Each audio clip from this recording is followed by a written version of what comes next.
We've got T-shirts. This is the first ever merchandise. We haven't even got a bracelet. Do you want to open bracelet? it? You open it. Should we? How exciting.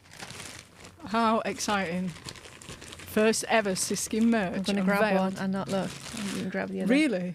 I can't remember which one. Oh, there's my... Hang on, I'll just chuck that on the floor. Shall we have a look at the same time? Ooh, oh my gosh. I like it. Look at that. Oh, I like the pink arm.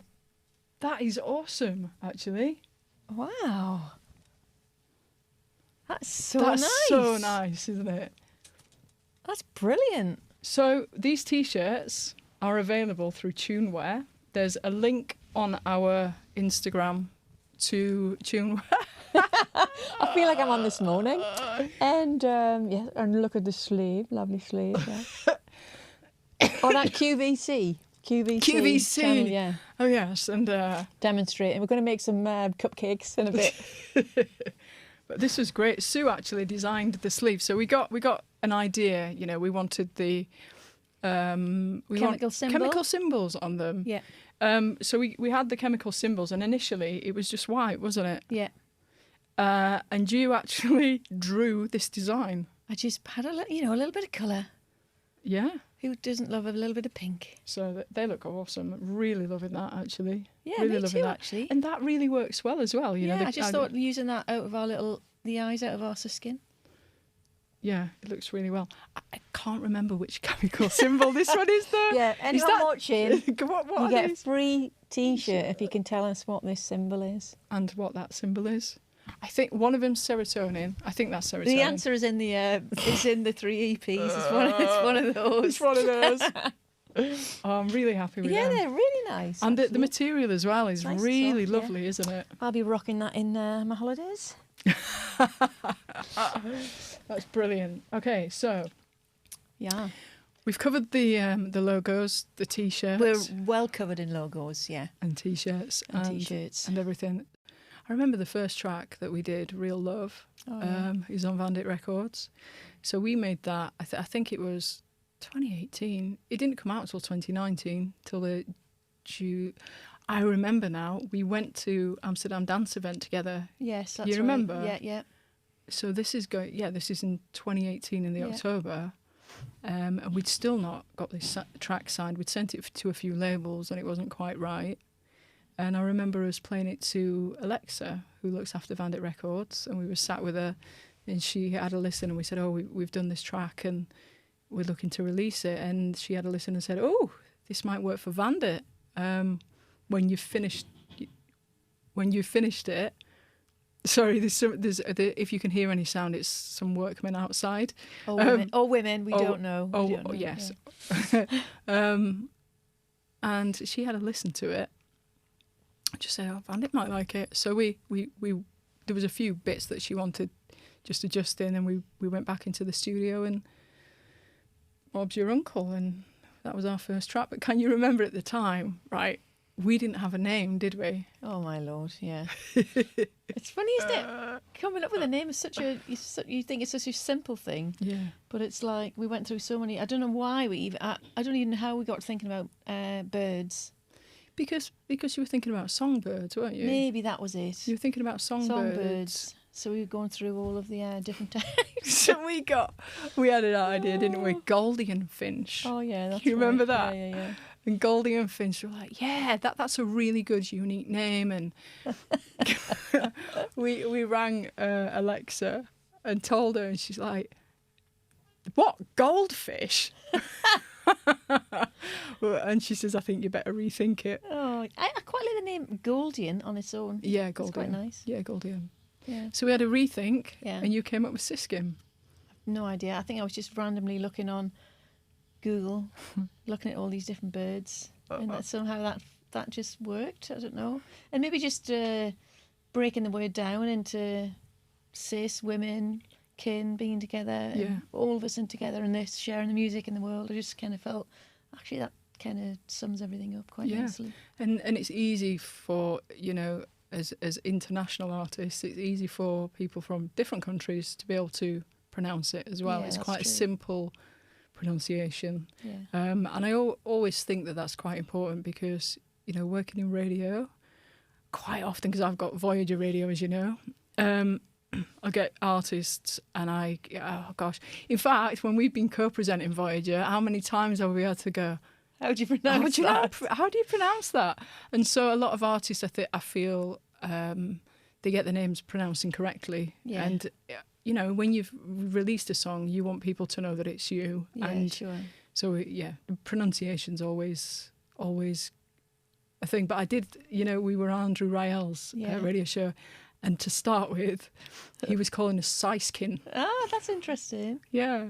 So maybe that is a pronunciation for him, I guess. Yeah. Yeah. Because he's from Moldova, I think. Yeah.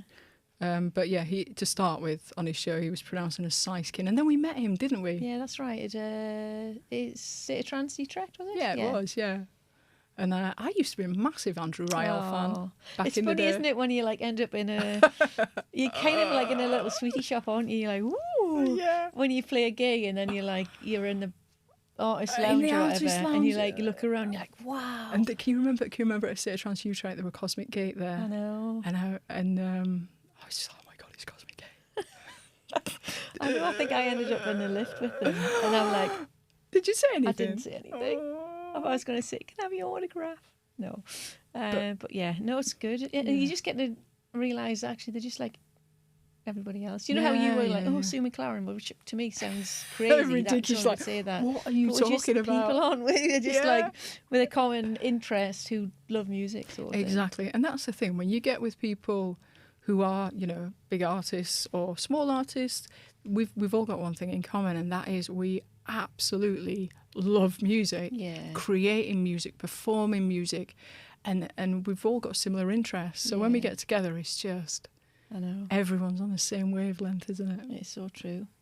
A feeling that comes, isn't it? It's just like, and when we're together, I think because we live apart, but the times we do get together, often obviously send stuff back and forward, but when we're together in that moment and you get those goosebumps feelings, you're like, oh my God. Yeah. That is just, this is exactly how we need it to be. And when we're in the studio as well, and like we're going to be in the studio later today, actually, creating a track, aren't we? But it's like we get something down, some chords, you sing something, I have another idea, and it just keeps coming one after the other, after the other, and we just go higher and higher and higher until we're just in like a.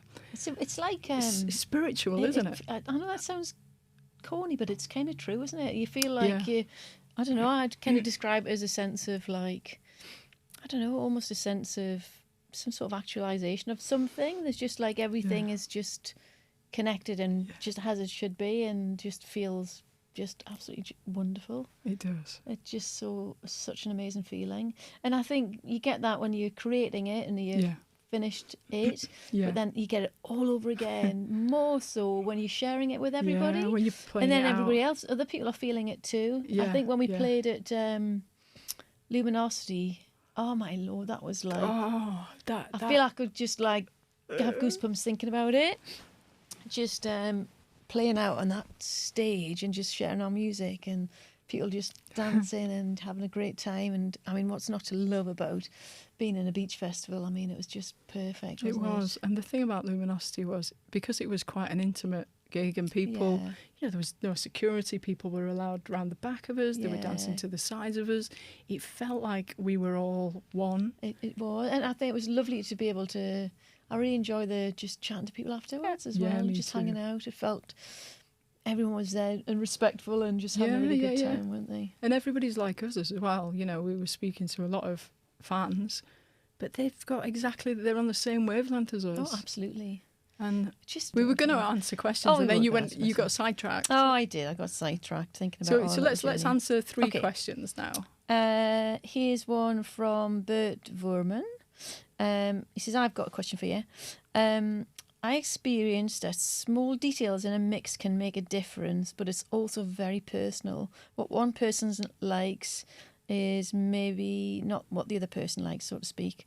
And when he's worked on a track with someone else, they both get excited about adding something, element.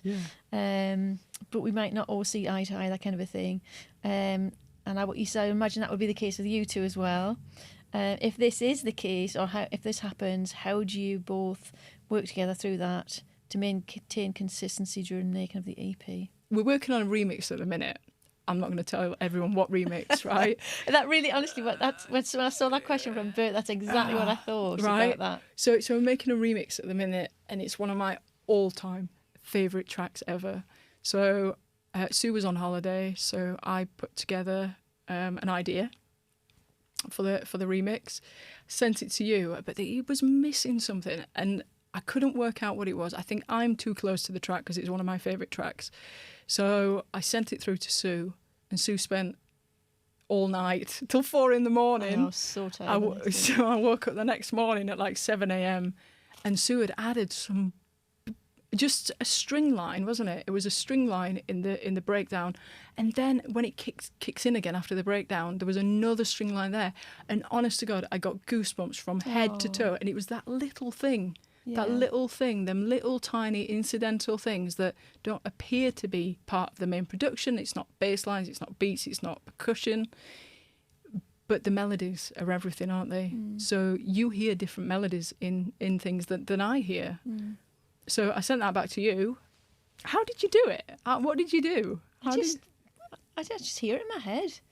So I just like, I don't know how it does, I don't know how you do it, but like, I hear, obviously I hear melodies for writing songs, like vocal songs, but I hear melodies for other things as well. So I almost hear it. Yeah. And then because I'm not like, I'm not a trained musician, but I find my way around the keyboard and stuff like that, and I play a bit of guitar.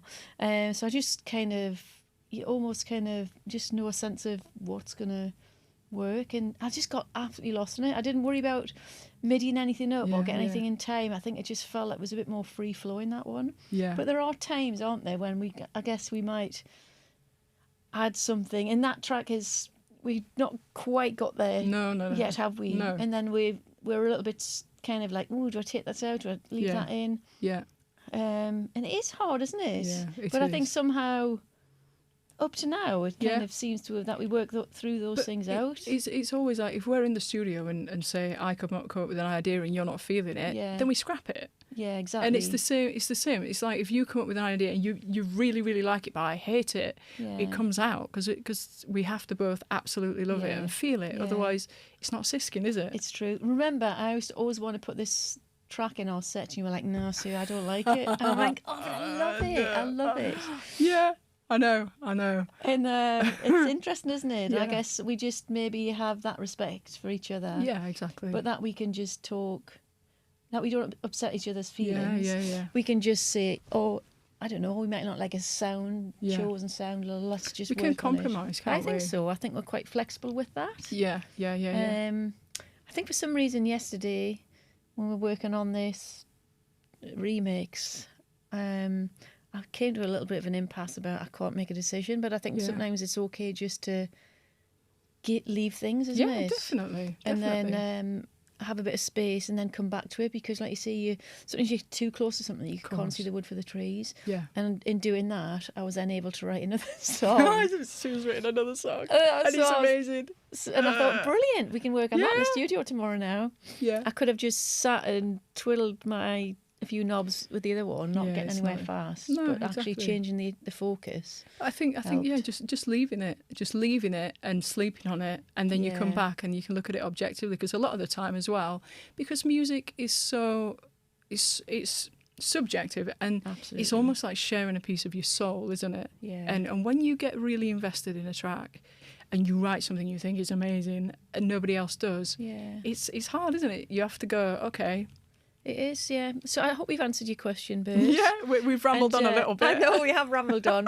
I guess the short answer is there will absolutely be times, but I think we just kind of know each other well enough that we can just be respectful of that and give ourselves a little bit of flexibility. And we always, up to now, have been able to work that out, haven't we? Definitely. And I don't think we've ever scrapped at each other's ideas. No, definitely I think not. we've always just kind of put things in a pot of like, maybe we'll work on this later, or there always seems to be something that we're working on. We're not short of things to work ideas. on. We've got a folder. Too many ideas. We've got a folder with about 20 tracks that we've got to like, come back to. The next three albums are already written, already done. Yeah.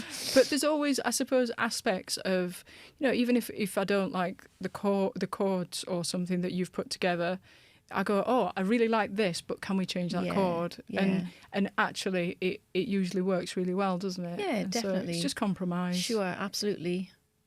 So Danielle asks, she's got a few questions there, one of which is, where do you get the inspiration for your songs? Where do we get inspiration? Oh my gosh, literally anything. So I might be watching a film. It might be 12 o'clock at night. It's the credits. I'm just about to go to bed. And a certain sound might come on the credits. I'm like, ah! And I literally turn off the TV. I'll say to Andy, you need to go to bed on your own, because I'm just gonna. I'll be 5 minutes. Oh, that's 5 minutes. Yeah. You're like, oh, I'll just record it into Ableton so that I don't forget it. Yeah. Then it's 4 a.m. Oh, so it can be literally anything. And you obviously. Now I get a lot of ideas while I'm driving. I don't know if there's something about the act of physically of driving when your brain empties your head, doesn't it? Yeah. So I get lots of things that come into my head. So yeah, I think yesterday I must have sat down and recorded, I don't know, 40 different things. Did just you? In voice notes, just singing along sort of stuff. Really? And then because I was getting that song that I just did yesterday, I was getting loads of ideas for that. But I think the inspiration came from I've been working on I'm going away for a couple of days with Susie Ledge. Yeah. And we said, let's get a little playlist together just for the journey. So the actual act of just going into Spotify and just looking through loads of songs and chucking them in a playlist and having a listen, and then Susie might add some and I'll add some, has really inspired that song. Really? There was something about things I was listening to, and oh my God, I've not listened to that in years. And then, I don't know, it was just I don't know if it was just a distillation, is that the right word, of listening to music has actually helped inspire me to write something yesterday, for sure. I don't think I do that enough, actually. Yeah. Listen to other songs. Yeah. It's hard, isn't it, when you're busy, you've got family and all the rest of it. It's just, absolutely. And I think sometimes in terms of, in terms of themes or what I might be writing about in a vocal, I think I read something the other day, or recently anyway, it was about Sinead O'Connor, and it was just, there's obviously been a lot in the news, hasn't there, about her, which is really sad. But there was a lot about really good things about Sinead and about her life and her music, and she'd said something about, actually, people think when you're writing songs you're always writing about somebody else, but actually you're often writing about your own emotional landscape of something. So I think consciously or unconsciously, I think a lot of songs that I write are probably, most of them are just maybe a sense of what I'm feeling, or and I think it's maybe more of a stream of consciousness of things that come out. And then it might get refined a little bit. So it's truly heartfelt, isn't it? Yeah, I think so. I mean, there's one, remember that one of our really early songs, Villaneve. Villaneve. That definitely came from watching Killing Eve and absolutely being lost in that series. Yeah, that was the first track of the EP series / album, wasn't it? Oh my God, it was. That's how it all started. Yeah, I can remember you sending me that, and you said, keep an open mind. This is really, really different, but I've come up with this song idea. It's a bit 90s. See what you think. And I'd just come in from somewhere and I got my phone, and so I'm listening to it. I'm kind of putting the shopping away or whatever. And I just heard it. I went, oh my God, this is so good. So I went to my computer, rang you straight away, and I was like, this is just brilliant. Aww. Send me the MIDI, send me everything. Let's develop it. And that song took about 6 months, I think, didn't it? From start to finish. Yeah. It's interesting, isn't it? When you start off, how long it was taking us to get stuff together. A year for the first track, 6 months. Crazy, isn't it? Yeah. And just the more you do it, the more you develop your craft, or the things that you learn along the way that you know, we've been working on this remix. You worked on that remix, the recent one, Yeah. for a week. For a week. And then you sent it to me, and I worked on it for, you know, most of the night. Till 4 a.m. Honestly, I've had 2 nights in a row, and I was up until 4. I was like, oh my God. And I had to be up at like 7:30 with the kids. I'm like, I'm delirious. Music does that though, doesn't it? It does. You just like grabs a hold of you. Yeah, but you have to do it in the moment. Otherwise, I know. it vanishes. It does. And then you're thinking about something else. Yeah. You're thinking about the stress of life. I know. And I think, you know, I've been using Ableton for, I started back in 2014. Yeah. And even now, I don't feel like I know the program altogether, but I'm getting, I literally know what to do. And it's almost like I am at one with the good. program now. Yeah. Whereas before, it's like, all right, I want to do that, but how do I do it? Then by the time you figured out how to do it, you've lost it. You have. And I guess it gets a bit more seamless, doesn't it? It's funny, you make me think of, thinking about the album again. And like, obviously we had the 3 EPs, but then we've done 2 extra tracks, haven't we, for the album? So it was making me think about what you're talking about there about like using Ableton, because if I'm able to say, one of the tracks is called Atari. Atari! Oh my gosh, Atari, yes. I know. That's mental, that track. It's just such a fun track, wasn't it? And I suppose thinking about, that's my first introduction to like music software was on an Atari. Yeah. Tells you how old I am.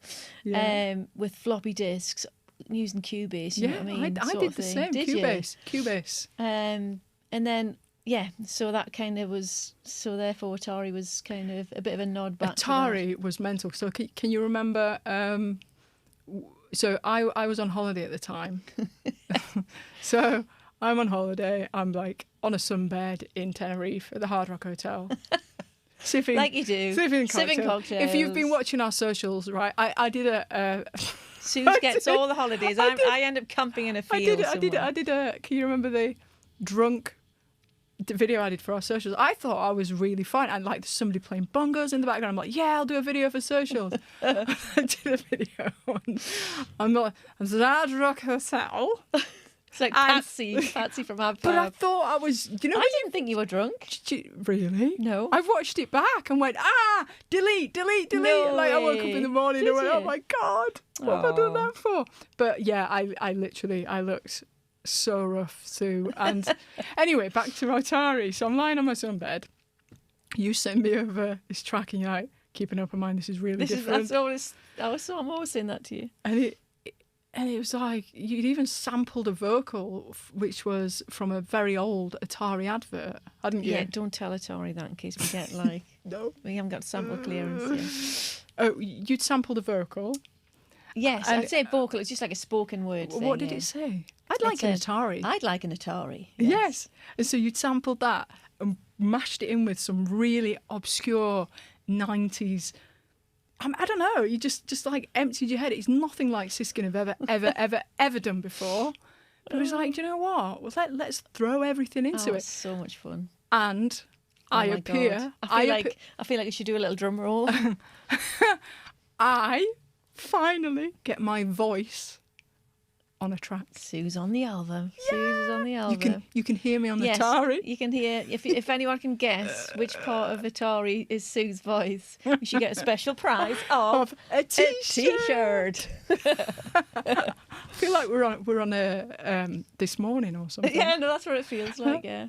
Oh yeah. Oh my Atari. God, I love doing that. I loved putting that together. It was such fun. Yeah, and that's it. It's a really fun track. It's very, very different. Yeah. It's nothing like we've ever done before. And that was just a result of you going, do you know what? Throw away the rule book. Let's just do something completely different. But I think that's just how it has to be. Yeah, I think so. It's hard, isn't it? Because it's like everything's boxed and put a label on it as to kind of what style of music it is, and things just cut across all of those labels, don't they? They do, and it's, you know, when you're writing music, it's very difficult to go, oh God, we've got to keep it in this genre. But actually, a lot of the time, labels, you know, there are some labels that are scared to take risks, but we're really lucky with Arnie and Black Hole, aren't we? And they've been behind us, you know, 100%. And I think, you know, Arnie appreciates that we're different, and that we're not really like anything. And we do straddle different genres. One track will be in the trance thing on Beatport. The next one's on progressive house. The next one's on techno. I'm like, huh? How did we get into the techno charts? I know. So it's actually, that's something to take a moment to think about, isn't it? About thinking about how we found a home with Black Hole and just how we ended up finding Tara. Tara, she's such a godsend. So it was just by chance. It was COVID, wasn't it? It's during COVID time when we were doing, in fact, I think we created Villaneve and Electric Love, and we'd started getting songs together. We didn't have a label at that point. We didn't have a label. We tried going to various labels, and we just kept getting knocked back all the time, which was hard, wasn't it? So during COVID, then we got a gig with Transmission, wasn't it? We got to do, they asked us to do a 1 hour mix for the Transmission radio show. Yeah. And wasn't it through Marianne? Yeah, that's right. I think I'd been doing, I'd been, still doing a lot of like Sue McLaren songs and Top Line and things like that. And then, sometimes I'd get just people drop me an email saying, would I be interested in a collaboration? And I got an email through from someone I didn't know at the time, and but I just really liked his email and just had a really nice feel for him. And turns out to be Bob Bickett, otherwise known as Bix. And he just said, would I be interested in doing a track together? And I had a listen. I'm like, wow, that's really so good. Really good. Really good. And and you just know, don't you, sometimes when you just, something flows immediately. And I just kind of felt this song was just like literally coming out in 10 minutes. And I'm like, okay, I don't know who this guy is. And, some people, other vocalists or people I've worked with say, oh, you should only work with people who are, have got so many likes and so many streams and all the rest of it. Yeah. But I think sometimes it's just like, you just got to look beyond that, haven't you? Definitely. Anyhow, I did that track with Bob, which ended up getting to #1 on the Beatport charts. Did it? Yeah. Wow. And his manager, Marianne, used to work for Vandit. Yeah. We got chatting and about like management. And she said, I'll put you in touch with my friend Tara, who's Christina Novelli's manager. Yeah. And that's how we kind of met. So it was almost like from doing that track with Bob that we ended up like getting an introduction to Tara, and then we went down to meet Tara and Christina, didn't we? We travelled down.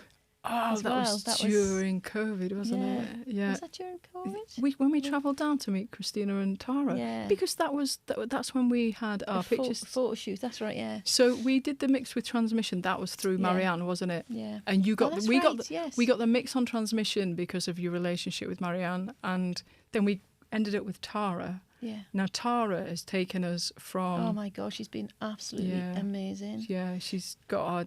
She's very good friends with Arnie from Black Hole. Absolutely. She managed to, persuade Arnie that to take a chance on us, and definitely. He'd only heard Villaneve and Electric Love, and and then she chatted to him, and they worked on getting an album deal for us, didn't they? Yeah, they did. Which was amazing. Yeah. And I think she's just had that belief in us right from the start. Oh, absolutely. And been so encouraging and supportive. She's so positive. Every time we speak to her, she's so positive, and that really helps. And I remember in the beginning, can you remember when we first got together? And I've got a background in PR and marketing, and we came up with a PR and marketing plan with a strategy, with tactics, with long-term goals, short-term goals. And we literally put it down on paper, and we used to update this plan every few months. So I can't remember the last time we updated it, but it was just before we met Tara, I think. Yeah. And on that plan, it was aims and objectives to find management, to play at A State of Trance, to play at Luminosity. Yeah. And we've done all that. I know. And we've got a manager. We need a new plan. We need a new plan. What are we going to do next? That's the thing, isn't it? So anyway, we'll talk about that in a minute. But yeah, looking back, then once Tara came on board with us, she's brilliant. All the paperwork and getting things sorted, and she keeps us organised. And we are a nightmare. Does. We are an absolute nightmare. We are. And she'll say, right, you need to do X, Y, and Z. And we're like, okay. Then we get off the phone with Tara, and we're like, what do I need to do? So bad if she's listening, Tara. Sorry, we know exactly Tara. what we're doing, yeah. Sorry. Yes, it's like, can you do some socials? Can you get on your socials? I'm terrible at doing the socials. Yeah, you are. Really bad. You're I'm really the bad. worst. I almost have a phobia of like socials. I don't know what it is. I'm like, can I not just sit in a room and write music, and then I have another part of me that does socials. So once I'm better in person if I can have a chat with somebody. I think I don't know what it is about the socials that. But yeah, Tara is like, I don't know. It just makes a difference when you've got someone. She's there. transformed Siskin, Absolutely. hasn't she? Yeah. And just and also for myself as Sue McLaren, writing any of the uplifting things or working with other people, it's just having someone who knows the industry inside and out, has your best interests at heart, and has got such a lovely communication style, hasn't she? And she treats everyone with respect, and she does. Yeah. I just kind of think it's just great to have her on board. It is. It's really good. And so through Tara, obviously, we built this relationship with Arnie and Black Hole. Absolutely. We did. So can you remember on the first EP we did Phil and Eve? We did Electric Love, Fly Away. Can you remember Fly Away? Yeah. And Never Alone. Yeah. So have you remembered all of these? This is it. You did I bet you can't remember. I can you? I would have remembered. So Fly Away. Can you remember that one? That was due. I remember I'd created a techno track. I think it was this. I'd created I was Andy. So Andy's my other half, soon to be husband. Woo-hoo! Very soon. We're getting married very soon. So I was teaching Andy because Andy's really interested in music production. So I'd come up with some chords to just teach him how to produce music. And so we went through the chords, we went through like putting the beats, the bass lines and everything. It turned into a techno track because Andy really likes the ba-dum, ba-dum, ba-dum, ba-dum, ba-dum. So anyway, I just put this one line over it, and it was do, do, do, do, do, do, or something like that. Sound like Magic Roundabout. Yeah, it was Magic Roundabout. And I remember just send it to you, go, oh, yeah, I've created this with Andy, and you're like, Suze, this is really good. And then you started singing Fly Away, and that's where it all came from, Fly Away, if you remember. That's so funny, isn't it, how ideas come together like that? Exactly. And then Never Alone, that was a chord progression that I absolutely loved. And I'd put together this chord progression. And actually, it didn't just go into 4 or 8. It went to 16 to 32 to start with, and we kind of brought it back. And it was one of them where I sent it over to you. I'd produced this. It wasn't very good to start with, obviously, because of my production skills at the time. But I sent it over to you, and you came up with the haunting vocal to that. Oh, and that is one of my favourite songs. Can you remember going into the studio with it in Glasgow? We went into the studio and produced it, and we listened to it from the start of Glasgow to Newcastle on repeat. All the way back, and every time we listen to it, we're like, oh, we can't believe we've done this. Sometimes I feel we're like Kevin and Perry go large, aren't we? Oh, speaking of that, right? You know, in A State of Trance, when we were on the radio show, somebody said, first of all, this person said we look like librarians, right? Like, I'll take that as a compliment. And then the same person said, because I was dancing, because we just get lost in the music, don't we? And we're just having such the best time. And I'd got on like these fluorescent headphones, which are my Siskin headphones, and fluorescent T-shirt. And somebody said, oh, it's like Kevin and Perry. And then I think we should do Librarians Go Large. Librarians Go Kevin and Perry Large. Go Kevin and Perry Large. Or something like that. We ought to do like a tour of Ibiza with librarians. I thought you were going to say a tour of libraries. That's even funnier. Can you imagine? We'll take the decks in. We'll be getting escorted off the premises. I like that idea more. Can we do that? Revolutionise reading. It's Audible. It's Audible. Why don't we go and do like an Audible set? An Audible set. We could do like a silent disco and give people headphones. Oh. We were just... Oh, I love it. I'm going to do that. Let's get some gigs and let's look at where the best libraries are in the world and see if we can See if we can get some in. gigs. If anybody's listening to this and you know any please, great if there's any libraries, libraries out there that would love us to come and play, we'd absolutely love to be there. we'll do a silent disco. Oh my God, that'd be amazing. I'd love that. Would you? I would love it, yeah. Why Would not? We'd have to be quiet. Silent disco in a library. Now that is just something else, isn't it? Can How you would we imagine? DJ quiet without me saying so? I love that idea. Yeah.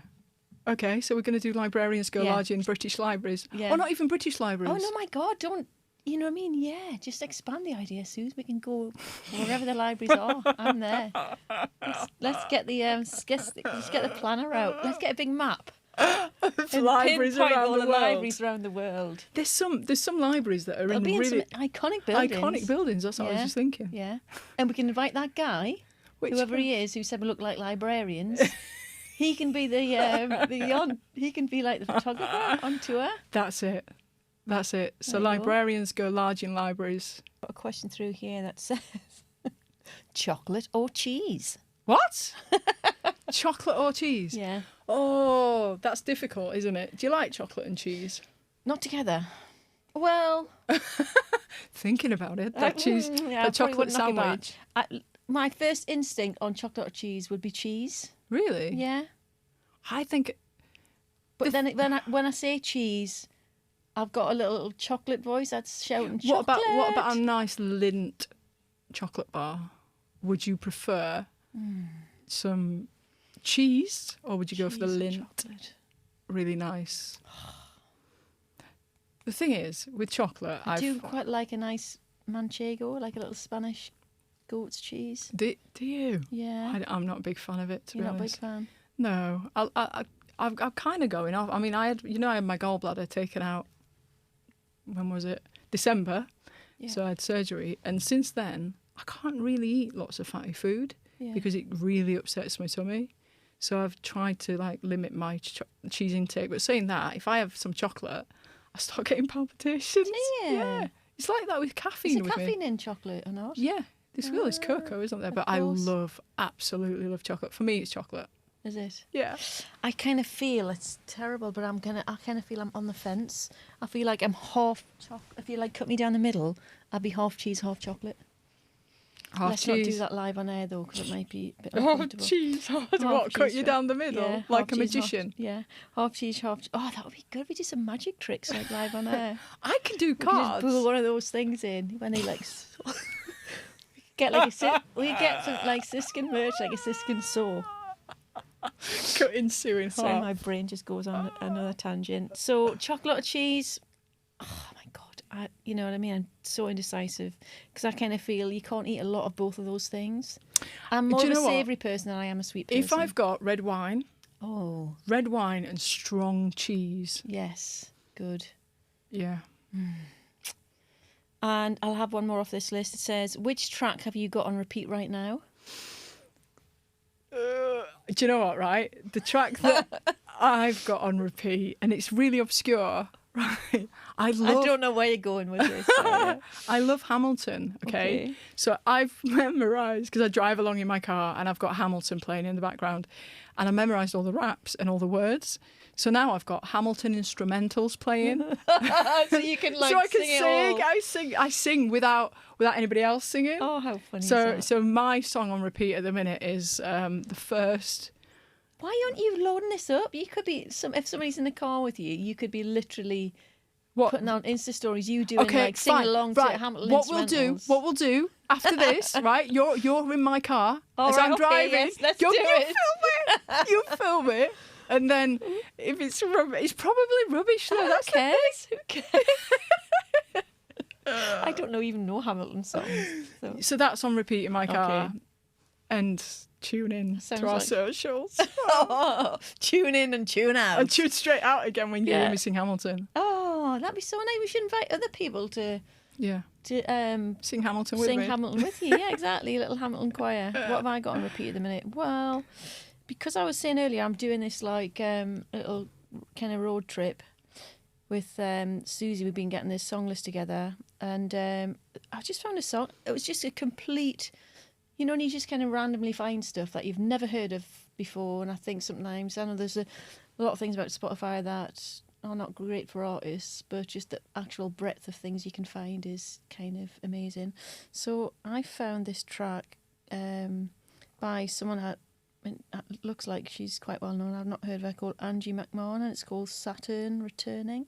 And something about that song that I just kind of been playing on repeat. It's not like a dance song or anything like that, but there's just something about the melodies that just really speaks to me, and the lyrics just kind of a little bit haunting sort of thing. And I've just kind of been just literally like the last few days just been listening to that track a lot, and that kind of got me sparked off to write that song I wrote yesterday. Really? So, yeah. Well, so that's it. It's good, isn't it? Because it does give you inspiration. Definitely.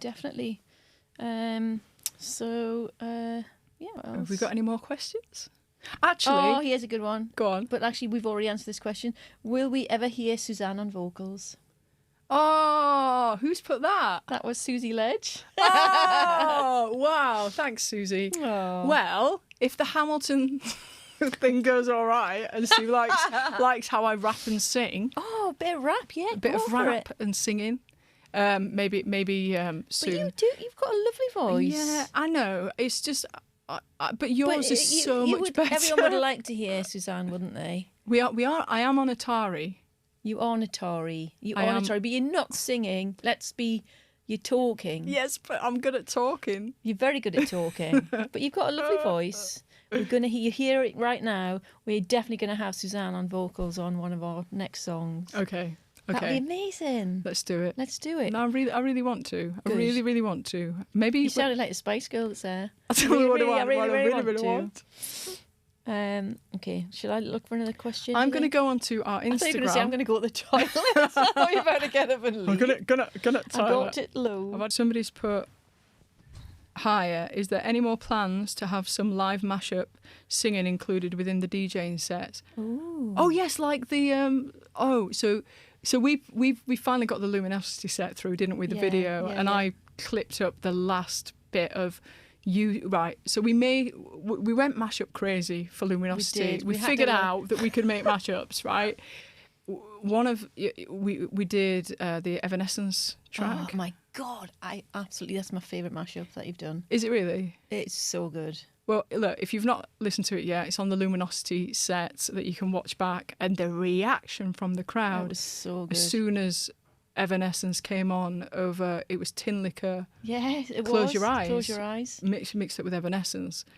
And the crowd just went, it was just the original Tin Liquor track is off the charts. Off the charts, yeah. And then you added that extra flavour in. It was just brilliant for the live set. We just had so many mashups, and we had there's loads that we didn't even put in this set. Yeah. We had to go, that's just one mashup too many. It was like, can we squeeze out in? Can we squeeze another one in? Yeah. But we just had so much fun doing that.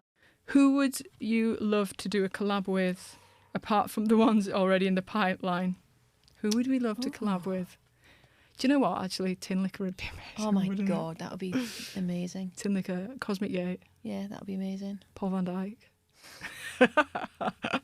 Ruben. Oh, Ruben. We'd love to do a collaboration with Ruben. We have already said that we're going to do that. We should definitely do that. I think so as well. Ruben Durand, that is. Yeah. Susie Ledge. Yes, Susie Ledge. Susie Ledge. We should do a Siskin collab. We should definitely do. We well up for that. Sushi Ledge. Sushi Ledge. A Siskin. Siskin Sushi Ledge. Should be definitely well up for that. Who else would we like to do a collab with? Solarstone. Oh, yeah, that would be amazing. Love to do a Solarstone collab. In fact, good. we were going to do a Solarstone. We were going to go to his house, remember? Yes, we were going to... What happened? Was it COVID? I can't even COVID. remember. Yeah. So one of the tracks that we were going to do with Solarstone, it became part of the album in the end, didn't it? What we should do is... Sorry, I'm just telling Sue off for moving around and rustling near the mic. I'm getting all restless hot and bothered, yeah. Why don't we get our scheduler out and then think for next year about having a little road trip to go and do some collaborations with people? That's a really good idea. Literally just go around the world. Around the world. I'll take my camper van. That's a really good idea. Let's do that. And then we can just hit the road. Shall we get the Siskin logo for the side? Yeah, for the side of the camper van. Get it all sprayed on. Yeah. And then we can just think who we want to collaborate with. So we've got the library map. That we've got like the collaborations map. You can put like little flags with their little faces on, and we can just drive around in my camper van and then just stop at their houses for the weekend and write a song.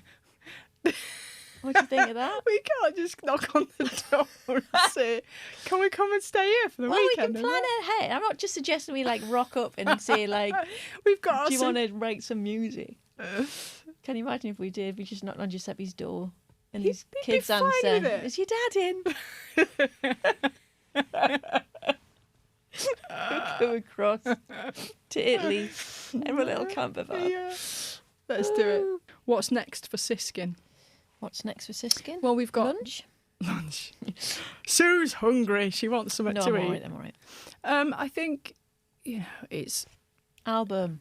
I mean, that just a sense of bringing that all to one body of work is quite amazing, isn't it? Yeah. And it's interesting because you look back and you think you're moving on and you're moving on to the next thing, but actually it's nice to just take stock of that journey and put them all together in one place, that all the EPs come together, all those chemicals come together to make Siskin. Yeah, this exactly is where We Are Siskin concept came from. Definitely. Isn't it? So I think it's just really nice to do that, and then we've got things are just going to unfold again, aren't they? We've already got ideas. We're working on something completely new later, aren't we, today, that we just started. And I guess we tend not to maybe think too much about the style that we do. We just feel it and create it, I guess, and then that's always been our way, hasn't it? Yeah. I guess we'll be wanting to focus on getting out there and getting some more live shows. Exactly. And we've just had our US visas approved. Oh, yes, of course, yeah. And so we're looking to play in the US. So if any promoters out there are looking to have... 2 librarians. 2 librarians. Looking to have... Go Kevin and Perry Lodge. Where you girls. Looking to have, if anybody's watching actually and they're interested in potentially looking at our sound, you can catch us, go to Luminosity's YouTube page, have a look at our set from Luminosity. State of Trance. Have a look at our Siskin page, our YouTube page. You can see all the past shows that we've done. We've been really lucky this year, haven't we, with our shows? Yeah. It was an absolute... This time last year, we didn't think it was going to happen because we'd been booked for a State of Trance. Yeah. And then it didn't happen because of COVID. That's right. So then it got moved, didn't it? But then we got invited over for a guest mix on a State of Trance. State of Trance radio show. So Thanks to good. Ruben. He's absolutely so amazing. Lovely, isn't he? Absolutely beautiful man. I could have literally pinched myself when we got to that State of Trance London. Can you remember when we saw the stage? That main stage, I was like, oh my God. How on earth? I suppose because I've not played on that size stage before, I was a little bit concerned about the music and whether we'd be able to hear to mix, but actually there was times I didn't think the speakers were on because you literally can't hear anything because they're so far down to the side, aren't they? Yeah. And I had no idea about these massive screens at the side. No, me neither. I didn't know we were being filmed as we were mixing. I just thought that we'd got Siskin behind us, and it's the first time ever we've had our Siskin logo, so I was so excited. Didn't realise we had the thing at the front because we'd not actually seen the front of the stage because we opened the stage. Yeah. And then I remember just we came off stage and thank God it all went fine and it was brilliant. And we came off and then we walked around the front and I was literally like, oh my goodness. We played on that. I know. That's it blew my mind, I think. Living in the Matrix stuff, isn't That's it? Yeah. And I don't know. I guess it's just that sense of, if we can do it, then exactly. Anybody can do it. And I think a lot of people say to me, "Oh gosh, how do you do it? How have you got to where you are now?" And I think as long as you've got a clear idea in your mind where you want to get, there's going to be knockbacks. I mean, for us to get even signed on to Bandit for our first track, it took 9 months for and it's about when you get a knockback, it's awful. It's really awful, isn't it? It's soul crushing. And there's been times where we've called each other and go, oh my God. Yeah. And it feels like, oh God, what are we doing? Why are we carrying on? But then you get back up and you try again and you might get knockback after knockback, but you find a way because you just keep moving with it. And I think that's a really good point. And if other people I've spoken to about who do, you do sometimes feel a little bit dejected or that you're not progressing how you want to. But it's such a subjective thing, isn't Yeah, it? it is, yeah. And I kind of think sometimes you send something to a label and they might go, yeah, it's not for us. But it does not mean at all that It's a bad you track. haven't got something that's No. worthwhile. Exactly. It just doesn't fit with their little small Exactly. idea of what they want for their label, because they have just such a sound that they want, and they want it all to fit within a certain soundscape, and your stuff might not just fit with that. And sometimes like what they want to fit in their soundscape, that changes as well. It does, and you don't realise it until like exactly 6 months that. later. And yeah.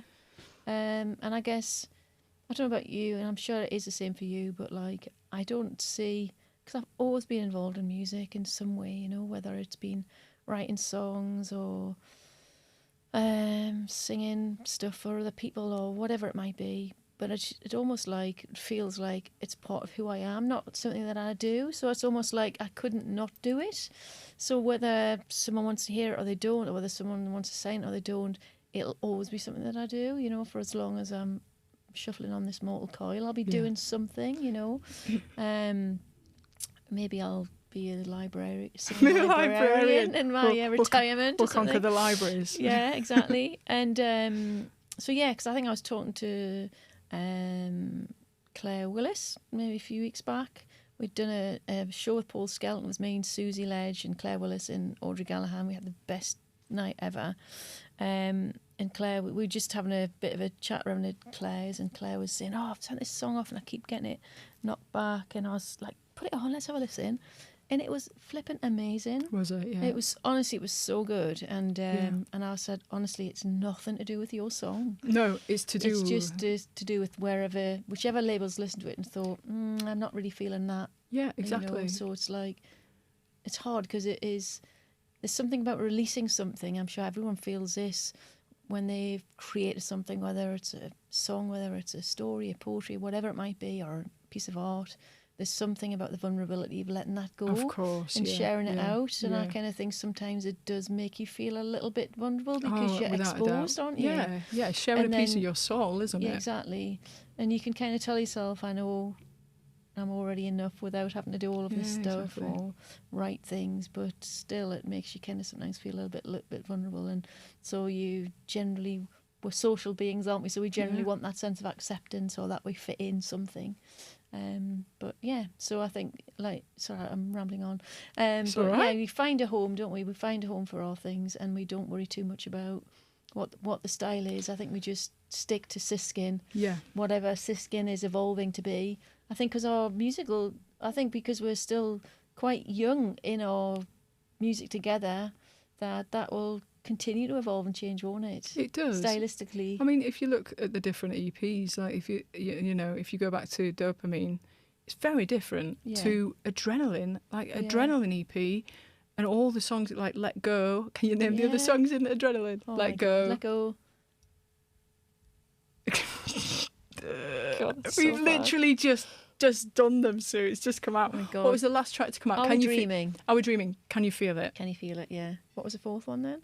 Probably my favourite Rest of My Days of all our songs. Is it? Yeah, it really is.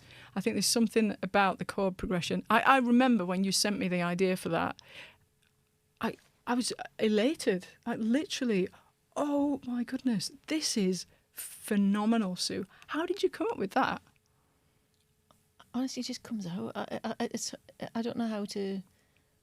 Sometimes they just kind of come out in one thing, one stream of. Well, you're not trying. Something.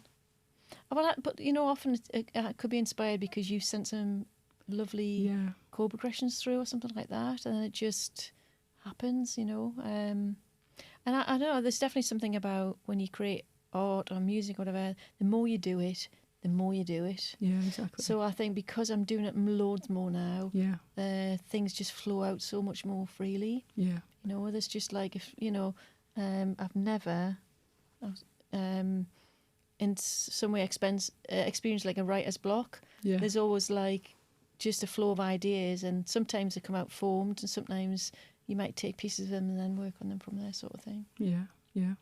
And just finally then, people are asking about tour dates. Yeah. We can reveal that we will be playing at the Black Hole pop-up Oh, at yes. Amsterdam Dance Event. Absolutely. So it'd be really nice to catch up at ADE. Yeah, what we could do is just we don't know when that's going to be just yet, but we'll post on we'll that, post on won't we? socials, and it's quite a personal event, isn't it? Definitely. And you can come in, you can have a chat to us while we're DJing. Hey, you know even what? That might be a good idea to like play a little bit of something and do a little a cappella or something. we could do, yeah. Or do a little mashup, a few new mashups maybe. That's a really good idea. That's a really good idea. So you can see us at Amsterdam at the dance event. And after that, we've got our US visas, and our booking agent is currently in talks with lots of venues around the world. So just get in touch. If you want us to check come a library near you. Check a library. If you want us to come and play near where you are, just let us know. Yeah. Let us know. The events that you'd like us to come and play at. Get in touch, and we'll try and make it happen. That would be amazing. I'd love that. Yeah, I would as well. And hopefully take this album on tour. That would be so good. Should we do a final question? Final question. Go on then. I keep saying we like, right, we've got to go. We've been on for an hour now. But yeah. Let me see what I can find. This is quite an interesting one to end in. What's the best and worst thing about working together? I would say the worst thing about working together is that we live so far apart. I was going to say exactly the same. It is that. And it's so hard, isn't it? Because we pass things backwards and forwards all the time. And we do get together once a month, maybe sometimes once every 2 months, especially in the summer with the children being on holiday and everything. It's really difficult. It is. And we do live 2 hours apart. Yeah. And I have looked at houses in Newcastle and thought, how on earth can I come to Newcastle and make this work? Because it would be great, wouldn't it, to get a studio together where we didn't have to hire out other studios. And yeah, that'd be so good. So yeah, I think that's the worst thing. Was the question, what's the best thing? The best and the worst. The best thing is having someone that's also like my best friend to bring with me on this journey for me. Yeah. And that completely is on your level, completely, you get me completely, you know what I mean, in terms of we're just on this journey together, and it's great to have that. I absolutely feel that 100%. Yeah. Just that it just feels like we connect so well, and that we always, I don't know, we just kind of seem to feel the same things about the music, don't we, as well? Yeah, yeah. And sharing that with someone else is amazing. It is. Makes me feel like I could cry. Was it something I said? No, it is something I said. Oh. Yeah, the worst thing about you is you snore. Sue doesn't really snore. Actually, no, I don't snore. Oh, actually, you did once. I did once, yeah. You did once when you had a cold. Oh. And I had to put my headphones on all night. Actually, the worst thing probably about sleeping next to me is that I have to have a noise machine, and Sue likes to sleep in silence, but I get really bad tinnitus and ringing in my ears, so I have to always have something on in the background, otherwise the sounds get too much and everything. So I have a noise machine that just blurts out. Sounds like you've got the Hoover on when you go to sleep. It sounds like you've got like a mini Hoover going around cleaning the carpet. You know Auntie Liz, right? Auntie Liz is she's lost her hearing, so she has to wear hearing aids. And so whenever we go with Auntie Liz, I'll put the noise machine on, but because she's not got her hearing aids in, she can't hear it. And in the morning, when she puts them back in, she's like, where's that fan coming from? Like, the air conditioning's a bit powerful. And I'm like, right, the noise machine, it's a little square box. And I think we should write a song called The Noise Machine. The Noise Machine. Yeah. It's a little square box. I got properly searched in security because you're not meant to take hi-fis and things like that through security. Yeah. And they thought it was like a proper hi-fi speaker. It's not. It literally just plays white noise. So I have my whole bag emptied for this noise machine. White noise, yeah. I guess the best thing of working together for me is just that we connect so much in terms of just our view of the world, in how we write music together, how much fun we have in doing it. Do, yeah. I think sharing that with someone else who absolutely, completely gets you is just amazing. Another worst thing is probably like, your noise machine. My noise machine. that you have on when we're in a hotel, yeah. So I think we better wrap this up now Yeah. because we've been talking for a We very long have. time. And I know you're hungry because I can hear your belly rumbling from here. If you're wondering what the noise is on the mic, it's Sue's belly. Oh. But I've yeah. really enjoyed actually. Yeah, me too. At first I was a bit like, oh, I feel a little bit nervous about doing this, but like we just have rambled on. Yeah, for, we just like, rambled on. ages. And hopefully we've answered some questions as well. This is how we always are, isn't it? I It's just know. like if we go off on tangents and stuff. But yeah, we're so excited because our album is finally out. Oh yes, it's out. I can't believe it. I know, Fantastic. our first ever album. What a journey though, from like 2018 Absolutely. through lockdown, which is where we started this, isn't it? Just That's so passing true. projects backwards and forwards, Yeah. and we got special software, didn't we, too, so that we Yeah, could listen to each other's stuff. exactly. And what a journey! And it's finally out. We are Amazing. Siskin, the album. I would give you a hug right now if it wasn't for all of the technology that's in the way. It's like a Virtual hug. virtual hug. Like we used to do Like during it, yeah. COVID. Yeah, exactly. I'll give you a COVID hug.